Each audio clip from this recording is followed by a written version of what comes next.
오늘 우리가 로마서 9장의 몇 구절들을 읽었습니다.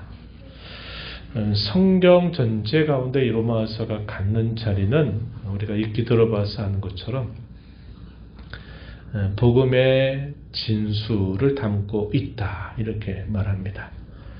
중세의 천년의 어두움을 떨치고 이제 밝은 빛을 비추게 되는 데 있어서도 이 로마서는 대단히 중요한 역할을 했던 성경이기도 합니다.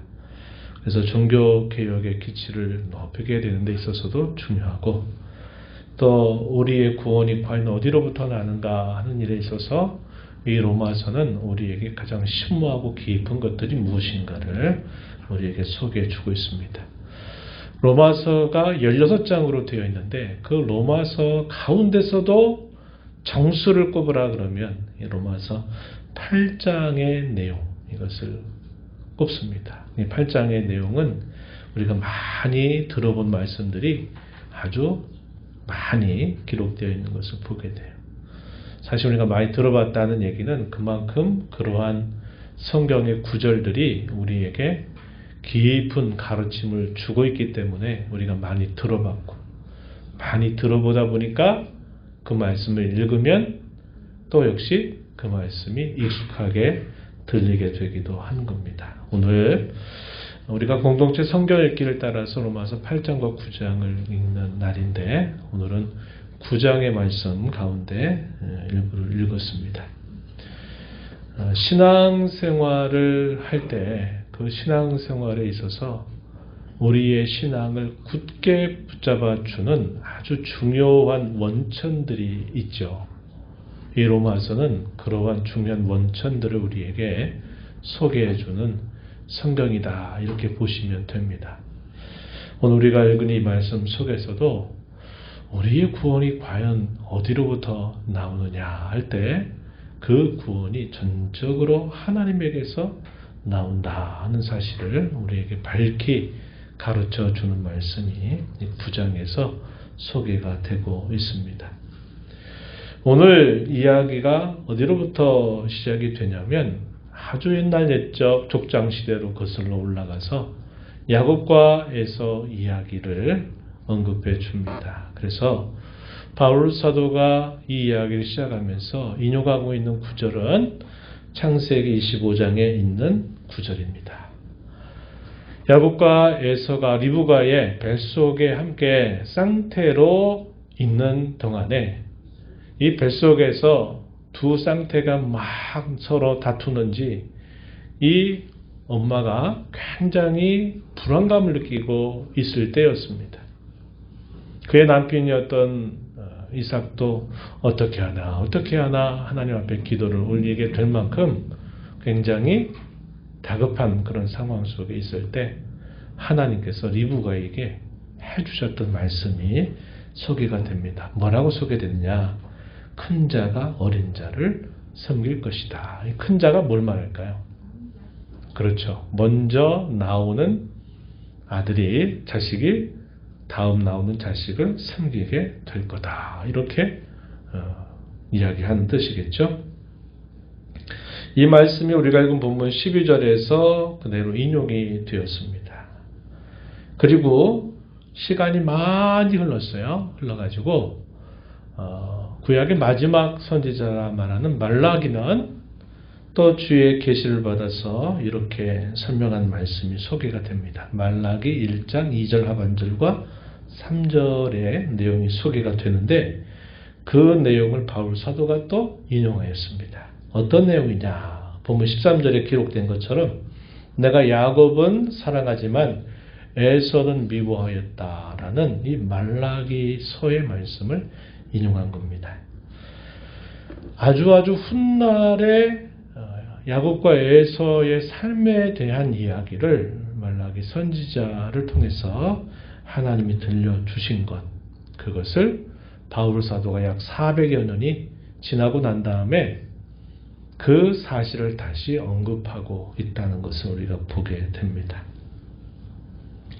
그래서 이 야곱과 에서에 대하여 그 구체적인 내용은 우리가 창세기 말씀을 통해서 이 두 사람의 이야기를 우리가 자세하게 읽을 수 있어요.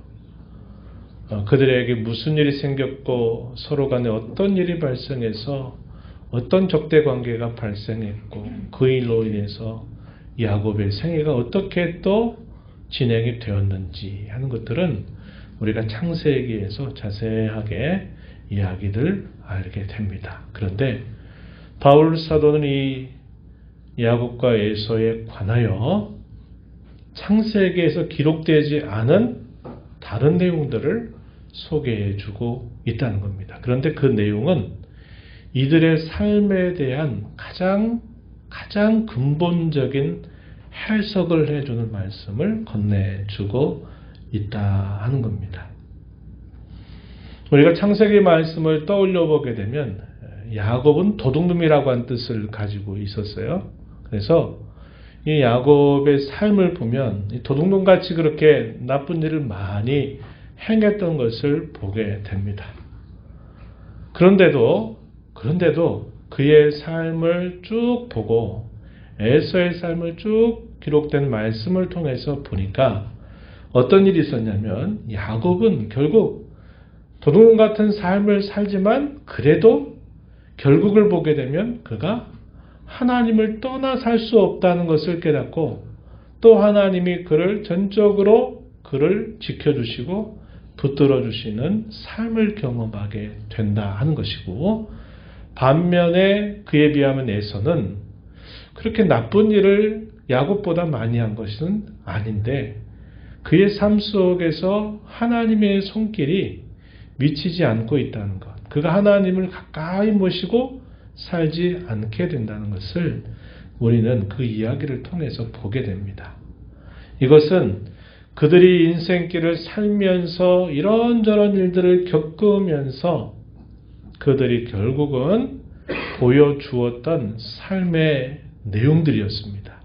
그래서 그 결론적으로 우리가 그들의 삶을 보게 되면 야곱은 나쁜 놈처럼 살게 되지만 하나님을 가까이 모시고 사는 족장으로서 그의 삶을 마치게 되고 이스라엘의 기초를 놓는 그런 인물이 되는 반면에 에서는 그의 자손들이 결국 이스라엘과 숙적 관계를 이루게 되는 안타까운 그 역사의 시작을 알리게 됐던 것을 우리는 기억하게 되지요.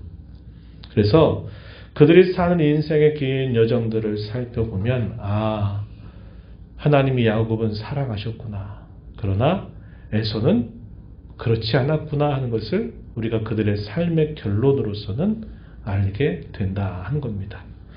그런데 오늘 본문이 우리에게 가르쳐주는 것은 인생의 결국으로 나타났던 결과를 말해주는 게 아니라 그들의 인생이 그러한 결말을 낼 수밖에 없었던 가장 근본적인 원인이 무엇인가 하는 것을 설명해 주고 있다는 겁니다.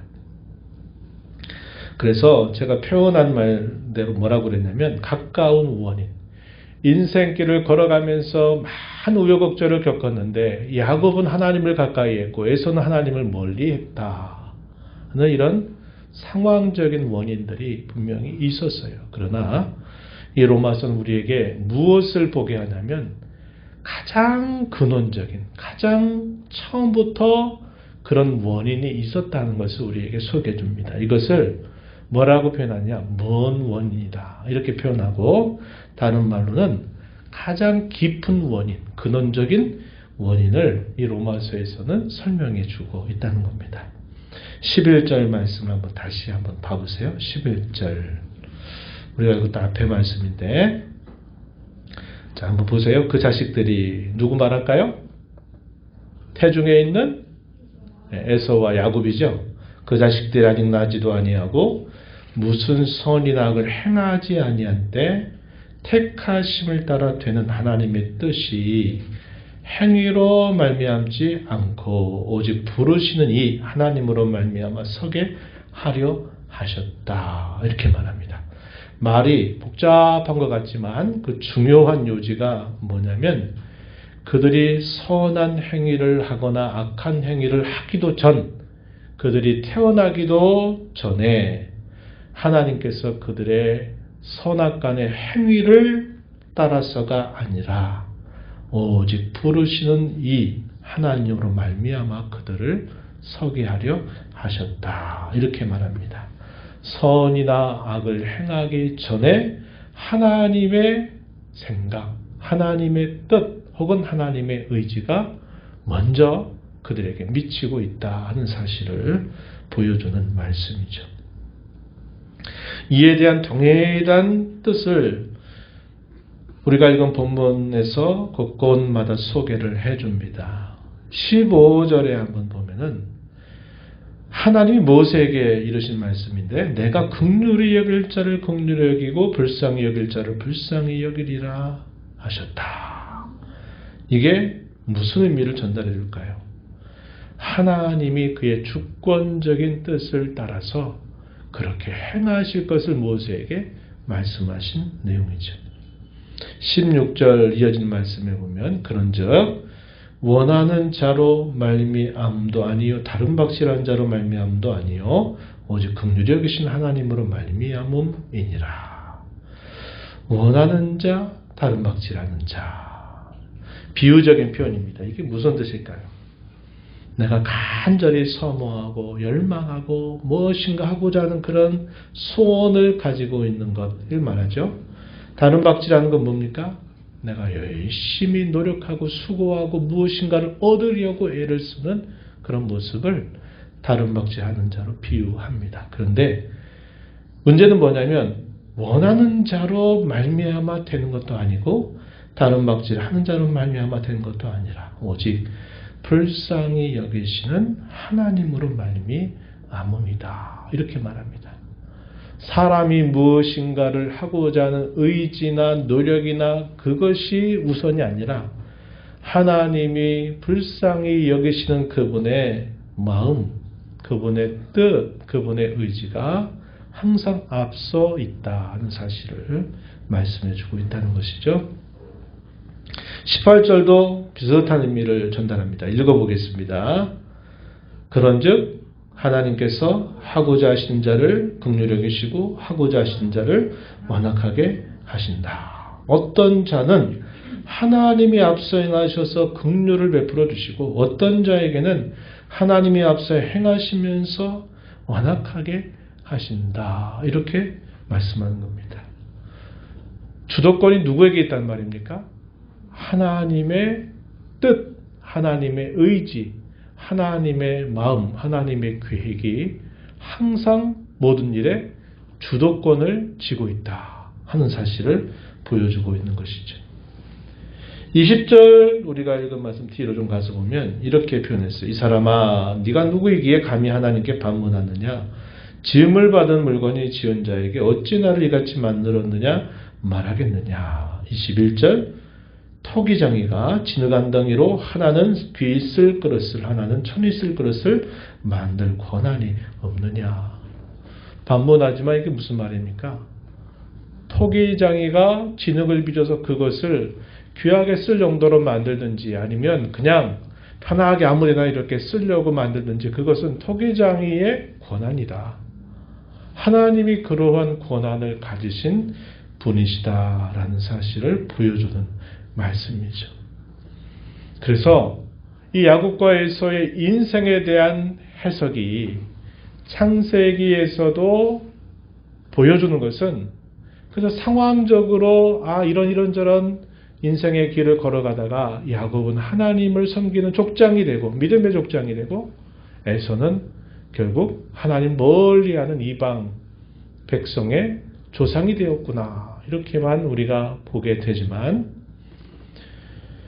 더 근원적으로는 결국 하나님께서 긍휼히 여기실 자를 긍휼히 여기시고 완악하게 하실 자를 완악하게 여기시는 그분의 뜻이 항상 앞서 있었다라고 말하는 겁니다.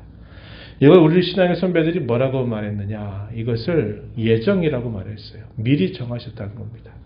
근데 그 예정 안에는 두 가지의 내용이 있어요. 하나는 선택입니다. 선택. 그리고 하나는 유기예요. 하나는 하나님께서 긍휼을 베풀어 주셔서 그들을 선택해서 긍휼을 입게 하시는 대상이 있고, 어떤 대상은 내버려 두는 거예요. 유기한다 이 말이에요. 유기견 많이 쓰죠. 하나님이 그들의 죄 가운데 그대로 버려 두시는 것입니다. 그래서 결국 하나님의 이런 정하심이 모든 인생의 가장 근본적인 원인에 있다, 이렇게 말해주는 겁니다. 그래서 조금 뒤로 가면 이 토기장이 이야기를 비유로 들면서 토기장이가 귀하게 쓸 그릇이 있고 천이 쓸 그릇을 만들 권한이 있는 것처럼 어떠한 그릇에는 긍휼을 담는 그릇으로 인생을 이끌어 가시는 대상이 있고, 또 어떤 대상은 진노를 담는 그릇으로 이끌어 가시는 인생이 있다, 이렇게 말해주는 겁니다. 전자를 뭐라고 부르냐면 긍휼의 그릇, 이런 표현들을 꼭 기억해 두세요. 긍휼의 그릇. 저희 동기 중에 한 목사님이 자기가 이 표현이 얼마나 좋았는지 자기를 말할 때 긍휼의 그릇 아무개 이렇게 하다 써요. 표현이 얼마나 좋습니까? 인생 가운데 사는데 우리 인생을 하나의 질그릇으로 비유하는데, 그 질그릇 안에 하나님의 긍휼이 늘 담겨있는 그런 삶을 살아간다면 이것처럼 복된 삶이 어디 있겠어요. 근데 또 하나의 대상은 하나님의 진노가 계속 쌓여져 가는 그런 질그릇 같은 인생이 있다. 이것을 진노의 그릇이다, 이렇게 부르고 있다 하는 겁니다. 긍휼의 그릇에는 하나님이 무엇을 보이시려고 하시는가 좀 더 살펴보죠. 23절 말씀에 보면은 이렇게 말했습니다. 23절, 영광 받기로 예비하신 바 긍휼의 그릇에 대하여 그 영광의 풍성함을 알게 하고자 하셨다. 긍휼의 그릇으로 세우시는 인생을 향한 하나님의 목적 뭡니까? 영광의 풍성함을 알게 하시려 합니다, 이렇게 말해줬어요. 반면에 진노의 그릇에 대해서는 22절 말씀에 보시면은 이렇게 말합니다. 만일 하나님이 그의 진노를 보이시고 그의 능력을 알게 하고자 하사 멸하시기로 준비된 진노의 그릇. 말이 복잡한데요. 다시 보면 하나님의 진노를 나타내신다.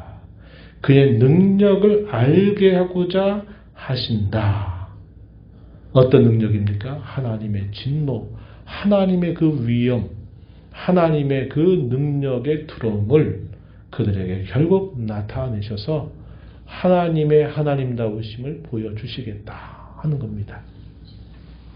구약의 말씀에서 우리가 여러 번 확인하는 내용들이 떠오를 겁니다.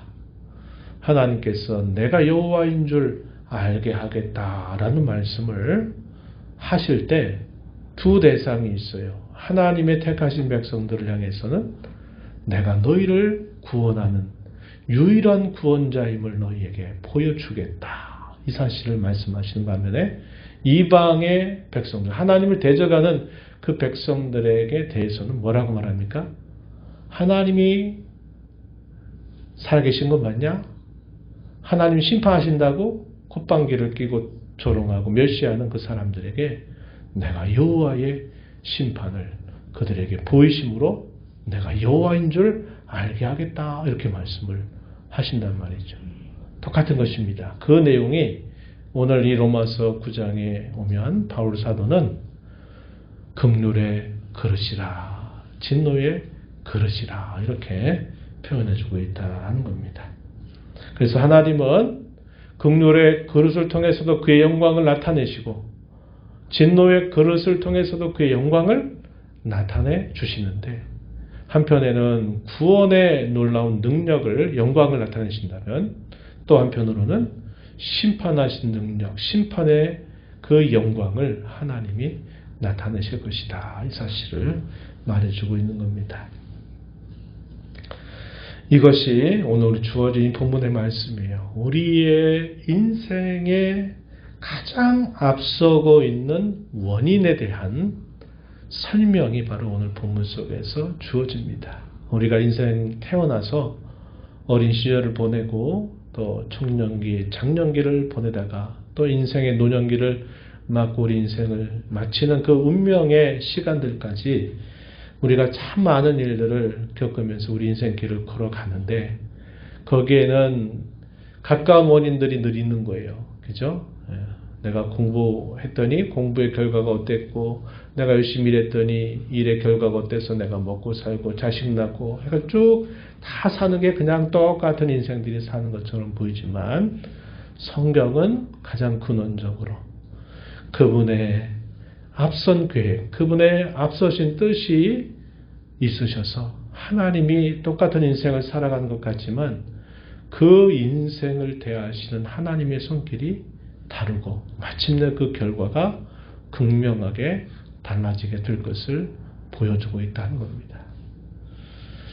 그래서 오늘 우리가 이 말씀 보면서 내가 내 인생을 내 힘대로 내 뜻대로 내 생각대로 지금까지 살아온 것 같고 내 계획대로 안 돼도 이런저런 일을 겪으면서 여기까지 온 것처럼 보이지만 성경은 가르쳐 주기를 하나님이 앞서서 그런 모든 기회를 갖고 우리를 이끌어가고 계시다는 사실을 우리에게 보여주고 있다 하는 겁니다. 그래서 우리가 나눴던 말씀처럼 우리 인생길 가운데 역경의 순간도 있고 또 순경의 순간도 있지만 그것이 그 자체가 궁극적인 목적이 아니고 그것은 하나의 과정이고 하나의 수단이지 그것이 결말이 되거나 그것이 목적이 되는 것은 아니다. 특별히 하나님의 백성으로 부름받은 저와 여러분에게는 하나님의 인자와 긍휼을 나타내셔서 우리에게 그의 구원을 이루게 하시는 것이 우리 인생을 이끌어 가시는 하나님의 궁극적인 목적이다 하는 것을 우리는 알게 되는 겁니다. 우리가 이렇게 이 말씀 가운데도 끝자락을 살아가는 인생을 걸어가면서도 이렇게 하나님의 구원을 우리가 알고 노래하고 이렇게 또 간구하고 할 수 있는 것은 하나님의 은혜가 우리의 모든 것보다 앞서서 저와 여러분을 선택하셨기 때문임을 알게 되는 겁니다. 우리가 결정하고 우리가 그렇게 했다면 흔들릴 거예요. 열심히 하는 때와 열심히 식어지는 때 이런 거에 의해서 늘 흔들리고 늘 확신과 의심을 오가는 그런 모습을 보이게 되지만 우리의 모든 인생에 앞서 행하시고 준비하시는 그 하나님이 우리를 붙들고 계시다면 우리는 확신 가운데 걸어갈 수 있다는 겁니다. 첫 번째 한번 교훈을 볼까요? 구원을 스스로 결정하고 그것을 이룰 수 있다는 무지와 교만을 버려야 된다는 겁니다. 내가 하고 싶으면 하는 거고 말면 많은 거지. 뭐 그게 무슨 내 의지와 상관없는 게 어딨어? 그러면서 구원을 우리 스스로 결정하고 결정한 것을 능히 이룰 수 있다고 생각하는 이것은 무지한 겁니다. 그리고 하나님 앞에 교만한 것이에요. 우리가 그것도 버리고 우리의 구원뿐만 아니라 모든 일에 있어서 자기의 의와 자기의 능력을 부정하는 그런 자세를 가지고 사는 것이 요구된다. 두 번째, 오직 은혜에 의한 구원인 줄 우리가 분명히 알고 항상 겸손하자는 겁니다. 항상 겸손해야 돼요. 교만을 항상 조심해야 합니다. 겸손해야 되고 또 오직 하나님께만 영광을 돌리도록 우리 남은 생애를 살아가자고 하는 것이고요. 마지막으로는 우리는 계속 진행되고 있다는 겁니다. 아직 모든 게 완결되지 않았어요. 끝나지 않았다는 겁니다. 진행 중에 있다는 것을 우리가 생각해야 되고 우리 자신에게는 내가 하나님의 긍휼의 그릇이 된 것에 대한 자기 안에 증거가 있고 확신이 있지만 다른 사람에 관하여는 우리가 항상 조심해야 돼요. 누가 하나님의 긍휼의 그릇인지를 우리는 정확하게는 알 수 없어요. 그렇기 때문에 우리가 다른 사람에 대하여 정죄하는 마음을 물리치고 항상 깨어서 우리 모든 인생의 끝이 나는 그 순간까지 우리 늘 이 하나님의 역사를 기억하면서 깨어 근신하는 그런 자세를 가지고 우리 남은 삶을 살아가자고 하는 것입니다. 이 말씀을 간직하면서 우리의 구원의 중심적인 뼈대를 붙들고 늘 살아가는 저와 여러분이 되기를 바랍니다.